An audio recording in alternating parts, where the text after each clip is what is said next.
Essa questão é para você relacionar pressão com temperatura e os estados físicos, né? No caso aí da água.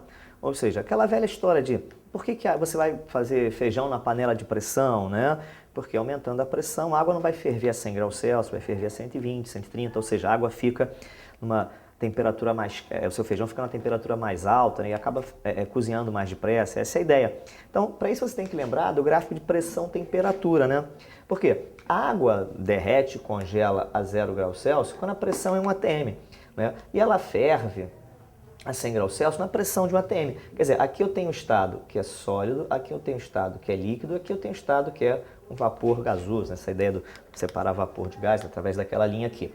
Mas aí o que acontece é, isso aqui quando a pressão é 1 atm. A gente tem um gráfico aqui, né, que ele é mais ou menos assim, né, para a água, ele tem esse formato.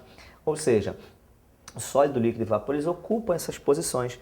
Então, se você tem um vapor aqui, você aumenta a pressão, ele se torna líquido, né? Se você tem um líquido aqui, você diminui a pressão, ele se torna vapor. Você consegue mudanças através da pressão, sem necessidade de aquecer, de esfriar. Esse problema fala exatamente isso. O rapaz pega a água quente na seringa, tampa e puxa o êmbolo. O que acontece quando você tampa a seringa e puxa o êmbolo? Você vai aumentar o volume interno, isto é, você está diminuindo a pressão interna. Então você tinha uma água quase fervendo, né, que estava por volta de 100 graus Celsius, mas ela esfriou um pouquinho, ou seja, você não tinha exatamente uma água a 100 graus Celsius. Só que quando você diminui a pressão, o que acontece? Você tem exatamente isso, né? A água por aqui, né? Mais ou menos aqui assim, ou seja, não está mais a 100 graus Celsius, está por volta de, sei lá, 90 e poucos graus Celsius, e aí você puxa o êmbolo. Puxando o êmbolo, a pressão diminui. Diminuindo a pressão, olha o que acontece. Ele vai chegar na parte do vapor. Ou seja, diminuindo a pressão, esse cara vai começar a ferver novamente.